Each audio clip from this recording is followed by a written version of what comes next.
News one Tamil express news செய்திகளுக்கு உங்களை வரவேற்பது சிவமாய் குமரன்.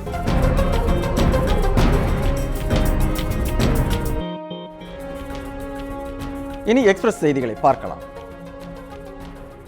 எம்ஜிஆர் நினைவு தினத்தையொட்டி சென்னை மெரினா கடற்கரையில் உள்ள அவரது நினைவிடத்தில் அதிமுகவினர் மலர் வளையம் வைத்து அஞ்சலி செலுத்தினர். அதிமுக நிறுவனரும் முன்னாள் முதலமைச்சருமான எம்ஜிஆரின் 29வது நினைவு தினம் இன்று அனுசரிக்கப்படுகிறது. இதனையொட்டி மெரினா கடற்கரையில் உள்ள அவரது நினைவிடத்தில் அவைத்தலைவர் மதுசூதனன் தலைமையில் அதிமுகவினர் அஞ்சலி செலுத்தினர். முதலமைச்சர் ஓ பன்னீர்செல்வம், மக்களவை துணை சபாநாயகர் மு தம்பித்துரை உள்ளிட்ட அதிமுக நிர்வாகிகள் பலர் எம்ஜிஆர் நினைவிடத்தில் மலர் வளையம் வைத்து அஞ்சலி செலுத்தினர். பின்னர் ஜெயலலிதா சமாதியிலும் மலர் வளையம் வைத்து மரியாதை செலுத்திய அதிமுகவினர் அங்கு உறுதிமொழி எடுத்துக் கொண்டனர். மக்களால் அதிமுக, மக்களுக்காகவே அதிமுக என்ற முழக்கத்துடன் உறுதிமொழி எடுத்துக்கொண்ட அதிமுகவினர் பின்பு 2 நிமிடம் மௌன அஞ்சலி செலுத்தினர்.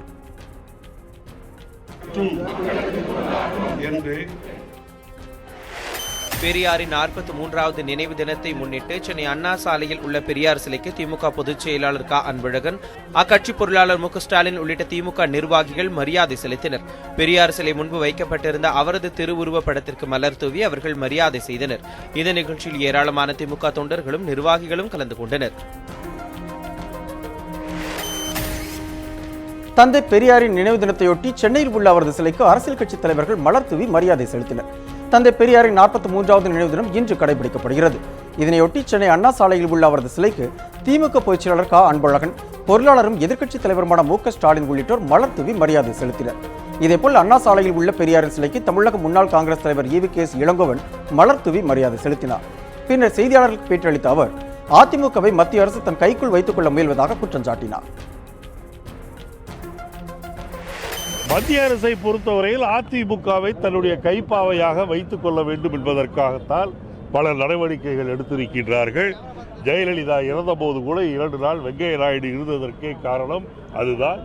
விரைவில் மத்திய அரசை பொறுத்தவரையில் அவர்களுடைய போலித்தனம் வெளிப்படும்.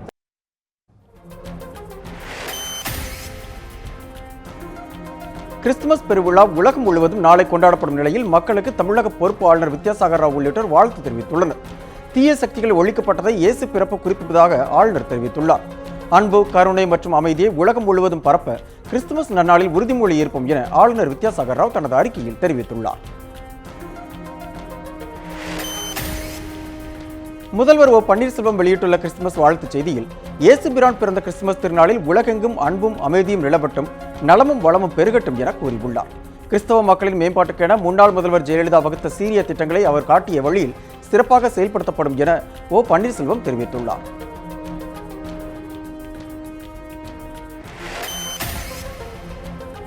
தமிழக காங்கிரஸ் தலைவர் திருநாவுக்கரசர் வெளியிட்டுள்ள கிறிஸ்துமஸ் வாழ்த்துச் செய்தியில், கிறிஸ்துமஸ் புனித நாளில் கிறிஸ்துவ பெருமக்கள் அனைவரும் நலமும் வளமும் பெற வாழ்த்துவதாக தெரிவித்துள்ளார். சிறுபான்மை மக்களின் உரிமைகளை காக்க இந்நாளில் உறுதியேற்போம் என்றும் திருநாவுக்கரசர் கூறியுள்ளார்.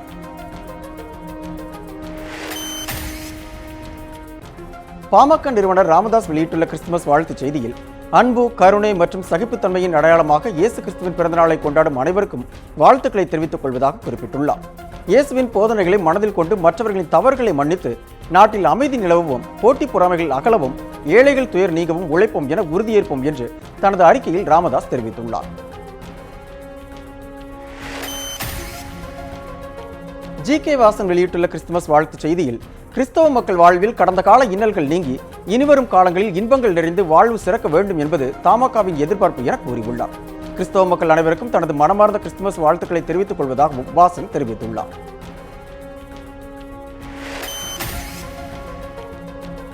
உத்தரப்பிரதேச மாநில அமைச்சர் ஒருவரை அம்மாநில நீதிமன்றம் தலைமறைவானதாக அறிவித்திருப்பது பரபரப்பை ஏற்படுத்தியுள்ளது. உத்தரப்பிரதேச அமைச்சராக உள்ள ரவிதாஸ் மகட்ரா கடந்த 2002ஆம் ஆண்டு மகாநகர் பகுதியில் போராட்டம் நடத்தி பொதுமக்களுக்கு இடையூறு ஏற்படுத்தியதாக தொடரப்பட்ட வழக்கில் நீதிமன்றம் இவ்வாறு அறிவித்துள்ளது.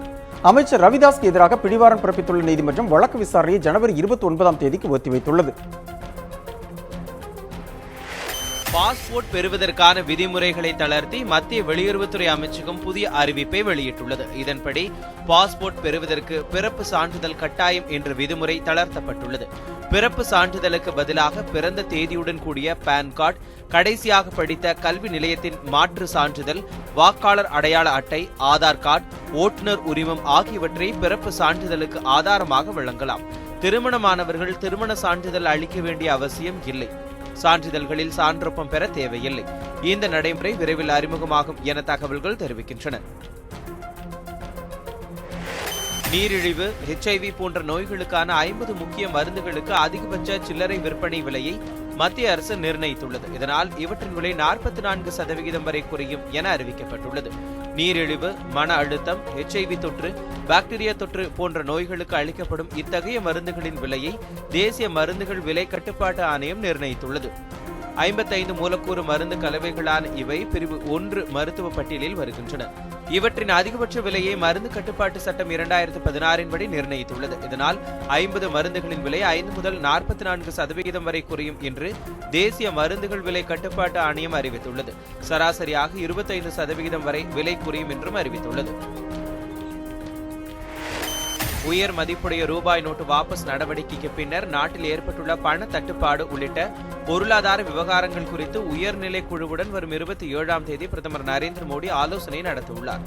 வரும் 27ஆம் தேதி நடைபெறவுள்ள ஆலோசனை கூட்டத்தில் நிதி ஆயோக் உறுப்பினர்கள், மத்திய நிதி, வர்த்தக, தொழில்துறை அமைச்சகங்களின் உயர் அதிகாரிகள், பொருளாதார நிபுணர்கள் ஆகியோர் பங்கேற்க உள்ளனர்.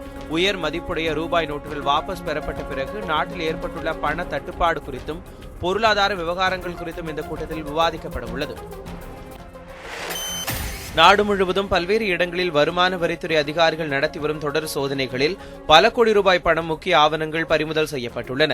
உயர் மதிப்பு கொண்ட ரூபாய் நோட்டுகள் செல்லாது என கடந்த நவம்பர் மாதம் 8ஆம் தேதி பிரதமர் மோடி அறிவித்ததைத் தொடர்ந்து நாட்டின் பல்வேறு இடங்களில் வருமான வரித்துறை நடத்திய சோதனைகளில் புதிய 500 மற்றும் 2000 ரூபாய் நோட்டுகள் பறிமுதல் செய்யப்பட்டு வருகின்றன. டெல்லியில் போலி வங்கி கணக்குகளை தொடங்கி 34 கோடி ரூபாய் டெபாசிட் செய்த 2 பேரை போலீசார் கைது செய்தனர். இதேபோல மேற்கு வங்கத்தில் கூட்டுறவு வங்கிகளில் கோடிக்கணக்கில் பணம் டெபாசிட் செய்யப்பட்டுள்ளது. இது தொடர்பாக அமலாக்கத்துறையினர் விசாரணையை தொடங்கியுள்ளனர். உடல்நலக்குறைவால் மருத்துவமனையில் அனுமதிக்கப்பட்டிருந்த திமுக தலைவர் கருணாநிதி வீடு திரும்பினார். திமுக தலைவர் கருணாநிதி தொண்டை மற்றும் நுரையீரல் தொற்று காரணமாக சென்னை ஆழ்வார்பேட்டையில் உள்ள காவேரி மருத்துவமனையில் கடந்த 15ஆம் தேதி அனுமதிக்கப்பட்டார். அங்கு அவருக்கு மருத்துவர்கள் தீவிர சிகிச்சை அளித்தனர். அவர் உடல்நலம் தேறியதைத் தொடர்ந்து நேற்று மாலை மருத்துவமனையில் இருந்து டிஸ்சார்ஜ் செய்யப்பட்டார். காவேரி மருத்துவமனையிலிருந்து காரில் புறப்பட்ட கருணாநிதிக்கு வழிநெடுக மலர் தூவி திமுக தொண்டர்கள் உற்சாகமாக வரவேற்பு அளித்தனர். இதனிடையே காவேரி மருத்துவமனை வெளியிட்டுள்ள அறிக்கையில் கருணாநிதி முழு ஓய்வில் இருக்க வேண்டும் என்று அறிவுறுத்தியுள்ளது. பரபரப்பான அரசியல் சூழ்நிலையில் அதிமுக பொதுக்குழு கூட்டம் சென்னையில் வரும் 29ஆம் தேதி நடைபெறுகிறது. இந்த கூட்டத்தில் அதிமுக பொதுச் செயலாளராக வி.கே. சசிகலா தேர்ந்தெடுக்கப்படுவார் என தகவல்கள் வெளியாகியுள்ளன. சென்னை ராயப்பேட்டையில் உள்ள அதிமுக தலைமை அலுவலகத்தில் அவைத் தலைவர் மதுசூதனன் தலைமையில் அக்கட்சியின் மாவட்ட செயலாளர்கள் கூட்டம் நேற்று நடைபெற்றது. இந்த கூட்டத்தில் அதிமுகவின் 50 மாவட்ட செயலாளர்களும் கலந்து கொண்டனர். அப்போது அவர்களிடம் வரும் 29ஆம் தேதி நடைபெறும் அதிமுக செயற்குழு மற்றும் பொதுக்குழு கூட்டத்தில் பங்கேற்பவர்களுக்கான அழைப்பு கடிதங்கள் கொடுக்கப்பட்டன. ஜெயலலிதா மறைவை தொடர்ந்து சென்னை ஆர்.கே. நகர் தொகுதி காலியாக இருப்பதாக தமிழக சட்டப்பேரவை செயலாளர் ஜமாலுதீன் அறிவித்திருக்கிறார். தமிழக முன்னாள் முதலமைச்சரும் ஆர்.கே. நகர் தொகுதி எம்எல்ஏவுமான ஜெயலலிதா கடந்த 5ஆம் தேதி உடல்நலக்குறைவால் உயிரிழந்தார். இதனையடுத்து ஆர்.கே. நகர் தொகுதி காலியாக உள்ளதாக தமிழக சட்டப்பேரவை செயலாளர் ஜமாலுதீன் அதிகாரப்பூர்வமாக அறிவித்திருக்கிறார். ஆர்.கே. நகர் தொகுதிக்கு இன்னும் 6 மாதங்களுக்குள் இடைத்தேர்தல் நடத்தப்பட உள்ளது. இதற்கான அறிவிப்பை தேர்தல் ஆணையம் விரைவில் அறிவிக்கும் என்று எதிர்பார்க்கப்படுகிறது. வேலூர் அருகே பெண் காவலர் மீது மர்ம நபர்கள் ஆசிட் வீசிவிட்டு தப்பி ஓடிய சம்பவம் பெரும் அதிர்ச்சியை ஏற்படுத்தியுள்ளது. வேலூர் மாவட்டம் திருப்பத்தூரில் உள்ள அனைத்து மகளிர் காவல் நிலையத்தில் பணியாற்றி வரும் லாவண்யா நேற்று இரவு பணி முடிந்து வீட்டுக்கு அவர் நடந்து சென்று கொண்டிருந்தார். அப்போது எதிரே வந்த மர்ம நபர்கள் 2 பேர் லாவண்யா மீது ஆசிட் வீசிவிட்டு தப்பியோடிவிட்டனர். வலியால் அலறி துடித்த லாவண்யாவை அருகில் உள்ளவர்கள் மீட்டு வேலூர் சிஎம்சி மருத்துவமனையில் சேர்த்தனர். அங்குள்ள கண் மருத்துவ பிரிவில் அவருக்கு தொடர்ந்து சிகிச்சை அளிக்கப்பட்டு வருகிறது. இது தொடர்பாக வழக்கு பதிவு செய்த போலீசார் மர்ம நபர்களை தீவிரமாக தேடி வருகின்றனர். கோவையில் 2 யானைகளுக்கு இடையே ஏற்பட்ட மோதலில் ஆண் யானை உயிரிழந்தது. கோவை அருகே காருண்யா பல்கலைக்கழகத்தின் பின்புறம் உள்ள மங்களாபாளையம் அருகே ஆண் யானை ஒன்று இறந்து கிடந்தது. இதனையடுத்து தகவல் அறிந்து வந்த வனத்துறையினர் ஆய்வு மேற்கொண்டனர். அப்போது யானை இறந்து 2 நாட்களுக்கு மேலாகி இருக்கும் என்றும் அதன் உடலில் காயங்கள் இருப்பதையும் அவர்கள் பார்த்தனர். மற்ற யானைகளுடன் ஏற்பட்ட மோதலால் இந்த யானை உயிரிழந்திருக்கலாம் என்றும் அதிகாரிகள் தெரிவித்தனர். நாமக்கல் கடைவீதியில் பிரபல நகைக்கடையில் 50 லட்சம் ரூபாய் வரி ஏய்ப்பு செய்ததற்கான ஆவணங்களை வருமான வரித்துறையினர் கைப்பற்றியுள்ளனர். கடந்த 70 ஆண்டுகளாக செயல்பட்டு வரும் தனியார் நகைக்கடையில் கடந்த நவம்பர் 8ஆம் தேதி முதல் நகை வாங்கியது யார் யார் என வருமான வரித்துறை அதிகாரிகள் சோதனையிட்டனர். நேற்று மாலை 3 மணி அளவில் கடைக்கு வந்த அதிகாரிகள் 5 பேர் கடைக்குள் சென்று முக்கிய ஆவணங்களை பறிமுதல் செய்ததாக கூறப்படுகிறது. மேலும் இது தொடர்பாக கடை உரிமையாளரிடம் விசாரணை மேற்கொண்ட அதிகாரிகள் விடிய விடிய சோதனை நடத்தினர். இந்த சோதனையில் சுமார் 50 லட்சம் ரூபாய் வரி ஏய்ப்பு செய்ததற்கான ஆவணங்கள் கைப்பற்றப்பட்டதாக கூறப்படுகிறது. மத்திய அரசின் ரூபாய் மாற்ற நடவடிக்கையால் வாழ்வாதாரம் முடங்கியுள்ளதாக சிறு நகைக்கடை உரிமையாளர்கள் மற்றும் தொழிலாளர்கள் தெரிவித்துள்ளனர். கருப்பு பண ஒழிப்பு நடவடிக்கையாக மத்திய அரசு பழைய 500 மற்றும் 1000 ரூபாய் நோட்டுகள் செல்லாது என்று அறிவித்தது. இதனால் சில்லறை தட்டுப்பாடு ஏற்பட்டதால் தருமபுரி பகுதியில் சிறு நகைக்கடை மற்றும் நகைப்பட்டறை தொழிலாளர்கள் கடுமையாக பாதிக்கப்பட்டுள்ளனர். அரசின் கெடுபிடிகள் காரணமாக நகை விற்பனை முடங்கியுள்ளதாக கூறியுள்ள வியாபாரிகள் நகைக்கடைகளில் விற்பனையின்றி வெறிச்சோடி காணப்படுவதாக தெரிவித்துள்ளனர். இன்றைக்கி இந்த பண பிரச்சனை பெரிய அளவில் பாதிக்கப்பட்டதுனால அடிப்படையாக எங்களுடைய தொழில், அதாவது எங்களுடைய வியாபாரங்கள் முழுக்க முடங்கி போயிடுச்சுன்றது தான் இன்றைக்கி யதார்த்தமான உண்மையாக இருக்குங்க. இன்னும் பிற்காலத்தில் போது இந்த நிலைப்பாடு இந்த 45 நாட்களில் வந்து பார்த்திங்கன்னா முழுக்க இந்த தொழில் வர்த்தகம் முடிக்க போனதுக்கு கருப்பு பணத்தை ஒழிக்கவே அப்படின்னு சொன்னது கருப்பு பணம் ஒழிஞ்சதோ இல்லையோ எங்கள் மாதிரி அடிப்படையாக மக்களுடைய தொழில் வாழ்வாதாரங்கள் முழுக்க பாதிக்கப்பட்டது தாங்க யதார்த்தமான உண்மை. திண்டுக்கல் மாவட்டம் பழனியில் தரமற்ற பஞ்சுகளை கொண்டு தயாரிக்கப்படும் மெத்தைகள் விற்பனை செய்யப்படுவதாக புகார் எழுந்துள்ளது. பழனி முருகன் கோவிலுக்கு நாள்தோறும் ஆயிரக்கணக்கான பக்தர்கள் வரும் நிலையில் ஐயப்ப பக்தர்கள் கூட்டம் அதிகரித்துள்ளது. பக்தர்களை குறிவைத்து தரமற்ற பஞ்சுகளை கொண்டு மெத்தை விற்பனை செய்யப்படுவது சூடுபிடித்துள்ளது. வீடுகளில் பயன்படுத்திய பழைய பஞ்சுகளை சேகரித்து 300 ரூபாய்க்கு மெத்தை விற்பனை செய்து வருவதாக கூறப்படுகிறது. இதுபோன்ற மோசடியால் பொதுமக்களுக்கு உடல் அரிப்பு உள்ளிட்ட நோய்கள் ஏற்படுவதால் இதனை தடுக்க வேண்டும் என்று சமூக ஆர்வலர்கள் கோரிக்கை விடுத்துள்ளனர். பழைய பஞ்சு மெத்தைகளை கொண்டு வந்து இந்த சீசனுக்கு விற்பனை செய்கிறாங்க. இது தரமற்ற இந்த மெத்தையை உபயோகப்படுத்தினா பல நோய்கள், தொழுநோய், பல நோய்கள் வரக்கூடியதுக்கு வாய்ப்புகள் இருக்குது. இது தயார் பண்ணுறத ஒரு சுத்தமில்லாத இடத்துல பண்ணுறாங்க. அது இல்லாமல் சிறு குழந்தைகளை வச்சு தயார் பண்ணிட்டு இருக்கிறாங்க. திருநெல்வேலி மாவட்டம் களக்காடு அருகே காட்டுப்பஞ்சுகளின் அட்டகாசத்தால் வாழை சாகுபடி சேதமடைந்துள்ளதாக விவசாயிகள் கவலை தெரிவித்துள்ளனர். சிதம்பரபுரம் பகுதியில் அதிக அளவில் வாழை சாகுபடி செய்யப்பட்டு வருகிறது. சிவலிங்கம் என்பவருக்கு சொந்தமான வாழைத் தோட்டத்தில் 50க்கும் மேற்பட்ட பஞ்சுகள் புகுந்து துவம்சம் செய்துள்ளன. மேலும் பணக்கிழங்குகளையும் பிடுங்கி சேதப்படுத்தியுள்ளதால் பல லட்சம் ரூபாய் சேதம் ஏற்பட்டுள்ளதாக கூறப்படுகிறது. பாதிக்கப்பட்ட விவசாயிகளுக்கு இழப்பீடு வழங்கவும் காட்டு பஞ்சுகளை விரட்டவும் வனத்துறை நடவடிக்கை எடுக்க வேண்டும் என்று அவர்கள் கோரிக்கை விடுத்துள்ளனர். நெல்லையில் தாமிரபரணி ஆற்றை சுத்தம் செய்யும் பணியில் சமூக ஆர்வலர்களுடன் இணைந்து மாணவர்களும் ஈடுபட்டனர். தமிழகத்தில் வற்றாத ஜீவ நதிகளில் ஒன்றான தாமிரபரணி நெல்லை, தூத்துக்குடி, கன்னியாகுமரி, விருதுநகர் ஆகிய மாவட்டங்களின் நீர் ஆதாரமாக விளங்குகிறது. இந்நிலையில் நெல்லையில் ஆக்கிரமிப்புகளாலும் செடி புதர்களாலும் மாசடைந்து காணப்படும் தாமிரபரணியை சமூக ஆர்வலர்களுடன் இணைந்து மாணவர்களும் சுத்தப்படுத்தினர். ஓமலூர் அருகே காவல் உதவி ஆய்வாளர் தாக்கியதில் காயமடைந்த மூதாட்டி ஓமலூர் அரசு மருத்துவமனையில் அனுமதிக்கப்பட்டுள்ளார். தொலசம்பட்டி காவல் நிலைய உதவி ஆய்வாளர் மணிமாறன் ரவிக்குமார் என்பவர் வீடு ஒன்றின் அருகே நிறுத்தியிருந்த இருசக்கர வாகனத்தின் பதிவு, இன்சூரன்ஸ் குறித்து கேட்டபோது வாக்குவாதம் ஏற்பட்டதாக கூறப்படுகிறது. அப்போது உதவி ஆய்வாளர் மணிமாறன் ரவிக்குமாரை சரமாரியாக எட்டி உதைத்து தாக்கியதாகவும், இதை கேட்ட ரவிக்குமாரின் தாய் அலமேலுவையும் எட்டி உதைத்து காயப்படுத்தியதாகவும் கூறப்படுகிறது. எஸ்ஐ மணிமாறன் மீது கடும் நடவடிக்கை எடுக்க வேண்டும் என பொதுமக்கள் வலியுறுத்தியுள்ளனர். பசங்க 2 பேர் நின்றுட்டு பேசிக்கிட்டு பேசிட்டு இவர் எஸ்ஐ ரோட்டில் வந்தார். வரும்போது என்னடா அங்கே நிற்கிறீங்க அப்படின்னு கேட்டார்.